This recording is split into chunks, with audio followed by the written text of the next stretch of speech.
Ao longo deste primeiro bloco da série, falamos sobre ordem, fluxo e função. Falamos sobre a arquitetura da vida no ser humano, sobre campos, sobre corpo, emoção, mente e ação. Mas antes de avançarmos para o campo relacional, para a família e para a sociedade, há algo que precisa ficar absolutamente claro. Este vídeo existe para responder uma pergunta essencial. Onde está o eu em tudo isso? Antes de avançarmos, é importante alinhar o que estamos chamando de vida, consciência e sistema. Quando falamos de sistema, não falamos de algo externo, nem de uma estrutura que governa o indivíduo. Falamos da forma como o eu se expressa na vida. O ser humano não é um conjunto de partes soltas. Ele se organiza em camadas funcionais, que participam de um único processo contínuo. Existe um eixo de consciência que não é pensamento, não é emoção e não é identidade social. Essa consciência é presença integradora. Ela não controla o sistema. Ela orienta o campo pela coerência. A partir desse eixo, a vida se manifesta em camadas. O campo vital, que sustenta ritmo e energia. O campo emocional, que traz a experiência em sensação. O campo psíquico, que organiza imagens internas e memórias. O campo mental, que interpreta e direciona. E a ação, que expressa o estado real do sistema. Essas camadas não competem entre si. Elas precisam se relacionar. Quando a consciência está presente, o princípio de individuação cumpre sua função. A mente organiza sem dominar. A emoção informa sem controlar. E o corpo responde sem entrar em conflito. Quando a consciência se afasta, alguma camada tenta assumir o comando e o sistema se fragmenta. Nada disso é moral. Nada disso é falha pessoal. É funcionamento. Tudo o que veremos a seguir, no indivíduo, na família e na sociedade, é o reflexo desse mesmo processo em diferentes campos de expressão. O sistema não é algo separado de você. Quando falamos em sistema, não estamos falando de algo que acontece fora, nem de uma estrutura que te governa. O sistema é você em funcionamento. O corpo não é uma entidade à parte. A emoção não é um invasor. A mente não é uma tirana. Eles são camadas de expressão do eu.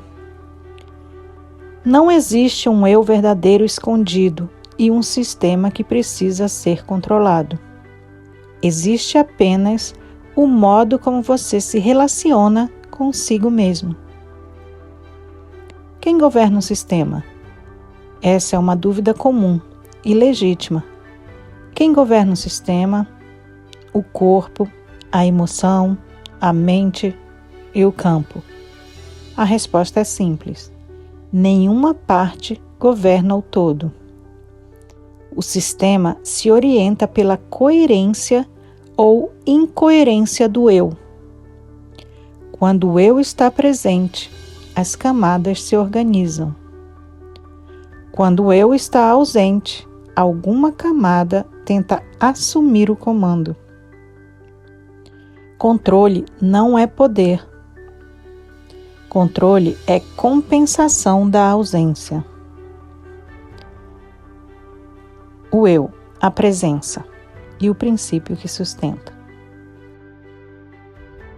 O eu não controla o sistema. O eu orienta pela presença. Quando você está presente, o corpo encontra ritmo, a emoção encontra lugar, a mente encontra clareza e a ação encontra sentido. Essa coerência não nasce do esforço pessoal.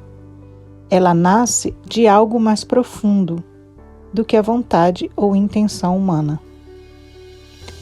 Aquilo que chamamos de ordem, de princípio ou de coerência viva, ao longo da história recebeu muitos nomes. Alguns chamaram de vida, outros chamaram de logos, outros chamaram simplesmente de Deus. Não como uma pessoa, não como uma vontade que interfere, mas como a inteligência silenciosa que sustenta a vida por dentro. Quando o eu está presente, ele não cria essa coerência, ele a reconhece. A vida não pede controle, ela pede presença para que essa coerência possa se expressar.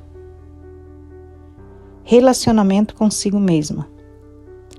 Relacionamento consigo mesma não é diálogo mental constante, nem autoanálise interminável.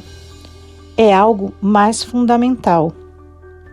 Relacionar-se consigo mesma é escutar o corpo sem ignorá-lo, sentir a emoção sem se perder nela, usar a mente sem se submeter a ela, agir sem se separar do que sente.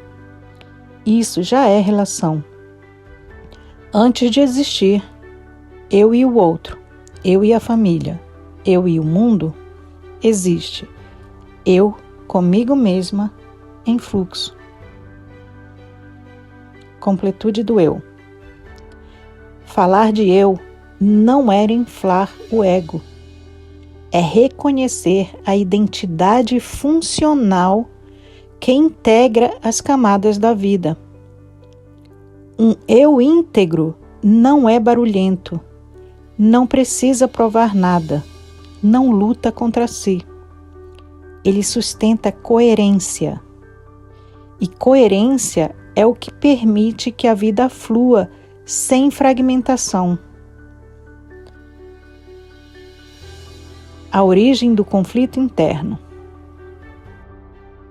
O conflito não nasce porque você sente demais, pensa demais ou age demais. Ele nasce quando uma camada tenta substituir o eixo. A mente tenta governar.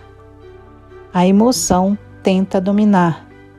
O corpo é ignorado. Nada disso acontece porque você falhou. Acontece porque a presença se afastou. E o que muda? Quando o eu retorna ao centro? Quando o eu retorna ao centro, o sistema não precisa lutar. As camadas se escutam. O fluxo se reorganiza. Nada externo precisa mudar primeiro. O relacionamento com o mundo muda quando o relacionamento interno muda. Nada em você governa você, mas tudo em você responde ao modo como você se relaciona consigo mesma. Essa é a base de todo relacionamento externo. Quando o relacionamento interno encontra eixo, o externo deixa de ser ameaça. A família não cria o que você é, ela revela. No próximo bloco da série, vamos entrar no campo relacional para compreender como a vida aprende a se integrar em relação ao outro sem se perder de si. Para que tudo fique bem claro, podemos resumir assim: consciência é o eixo integrador. Princípio de individuação é a função de expressão do eu. Mente, emoção e corpo são camadas de tradução da vida. Conflito é perda de orientação consciente. Integração é presença. A vida não pede perfeição, ela pede coerência. E toda coerência começa no relacionamento silencioso do eu consigo mesma.